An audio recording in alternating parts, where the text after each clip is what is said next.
All right. So earlier this year at the Munich Security Conference, JD Vance, you know him, right, said something that I thought we should dig into a little. Oh, yeah, I remember that. What was it, like February? Yeah, something like that. Anyway, he basically said that Europe's biggest problem wasn't something external, like Russia, China, but like an enemy within. An enemy within. Yeah, and it really seemed to, I don't know, upset a lot of people in Europe, surprise, outrage, that kind of thing.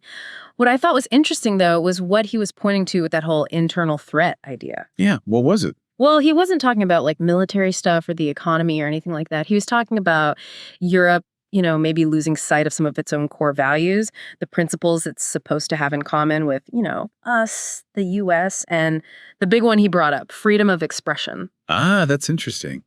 Freedom of expression. That's a big one for sure. For sure. So for this deep dive, I thought it would be cool to really look into that idea. Is there something to this whole thing about Europe maybe having some internal struggles with its own values, especially when it comes to this idea of free speech? Okay, sounds good. Where should we start? Well, I was thinking we could start by looking at how Europe, through its policies and media, reports on these big global crises that are going on. All right, so we're looking at European policies, media, how they handle global events, and we're looking for what? Evidence of a disconnect between what they say they value and how they actually act. Exactly. Are there biases, partiality? Is there a partisan slant to things? And if so, does that kind of, point to some hypocrisy in the moral positions they're putting out there? Okay, I'm with you. Got any examples in mind? Well, I was thinking about the whole conflict in Ukraine, right? If you look at the reporting over the past 3 years, and even going back to 2014, it's been pretty one-sided, don't you think? Overwhelmingly so in Western media, at least. The Russian perspective has been almost completely missing. And there hasn't been much effort to really understand, the roots of the conflict from their side. Yeah, that's true. I've noticed that too. And it's not just the lack of diverse perspectives, right? It seems like there's been a real push to just shut down any alternative viewpoints altogether. Right. It's they're censoring and banning all Russian media outlets in Europe. They say it's to combat propaganda, but I mean, come on, is that really the whole story? Yeah, it makes you wonder, what happens when you only ever hear one side of the story? Can people really form their own opinions? Can they understand the complexities of a situation like that? I mean, if you're only getting one narrative, how can you possibly see the whole picture? Exactly. Okay, so then there's the situation in Palestine. It feels like a similar kind of pattern, just, the other way around. This time, the bias seems to be more in favor of Israel. Okay, how so? Well, there's not a lot of strong criticism coming from European leaders, and a lot of the media seems to be giving Israel a pass, especially when you look at the civilian casualties, which were, huge. We're talking about a really big number of people who have died, and yet there's not a lot of outrage, not a lot of calls for accountability. Yeah, that is a really high number, and it does seem like there's a kind of disconnect there. Europe is always talking about human rights and international law, but then when you have a situation like this, with so much loss of life, there's this relative silence. Exactly. And the justification always seems to be about combating anti-Semitism, which, is important, obviously. But it feels like that kind of overshadows everything else. We can't talk about the casualties. We can't talk about the nature of the operations because, well, anti-Semitism. So it becomes this kind of shield almost. Any criticism can be dismissed as anti-Semitism, which prevents a real discussion about what's happening. Right. It's complicated. How do you balance the need to fight hate with the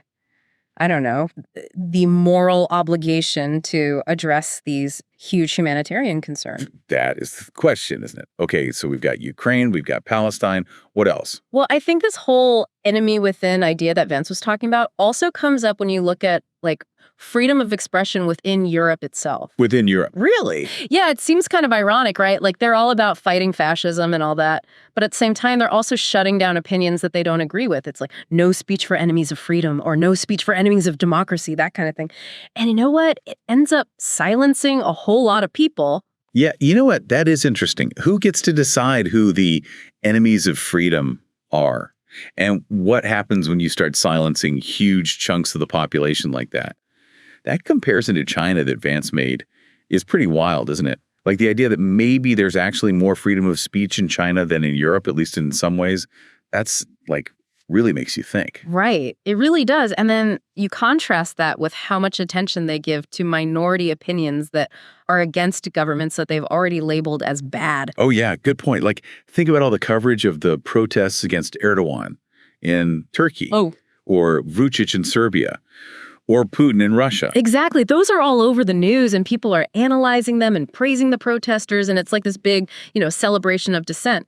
But then when you have something like, I don't know, those big protests in Romania supporting Kalin Georgescu after the presidential election, crickets. Huh, yeah. Why is it that some protests get all the attention while others are just ignored? Right. Or like think about Maduro in Venezuela. He gets slammed with sanctions and criticism for, allegedly rigging elections.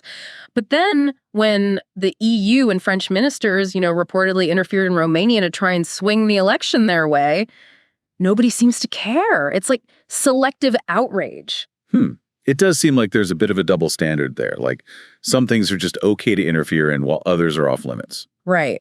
Okay, so then there's Syria. Remember how, everyone was praising those groups that were attacking the Assad regime? Yeah, wasn't there even a quote from a European leader saying something like, "Good job"? Exactly. And then guess what? After those same groups gained power and there were all those accusations of massacres and stuff, they started getting billions of euros in subsidy. Billions, really? Yeah. Yeah. It just seems like, I don't know, the values they talk about don't always line up with the actions they take. Yeah, it makes you wonder about what's really driving those foreign policy decisions. For sure. Oh, and another thing. This one's about Reporters Without Borders, that organization that defends journalists. They came out, and rightfully so, condemned the deaths of Ukrainian journalists who were killed by Russian fire. But there was no mention of Russian journalists who were killed by Ukrainian shelling. Ah, so it's not just governments and media outlets. Even organizations that are supposed to be impartial can fall into this trap. Right. It's like everyone's picking a side, and then they just ignore anything that doesn't fit their narrative. It's tough because maintaining impartiality in a situation like this is almost impossible, but it's so important. If we can't trust organizations like Reporters Without Borders to be objective, who can we trust? Right. So when you look at all of this together, all these different examples, it really does seem like Vance might have been onto something with that enemy within idea. Yeah, it's not that Europe is facing some kind of external enemy that's trying to undermine its values. It's that maybe those values are being eroded from within. They're not living up to their own ideals. Yeah, it seems like this whole situation has been allowed to develop without anyone really pushing back, without anyone really questioning what's going on. Right. And what does that mean for Europe in the long run? If they're not upholding their own values, how can they expect to be taken seriously on the world stage? How can they be a moral leader?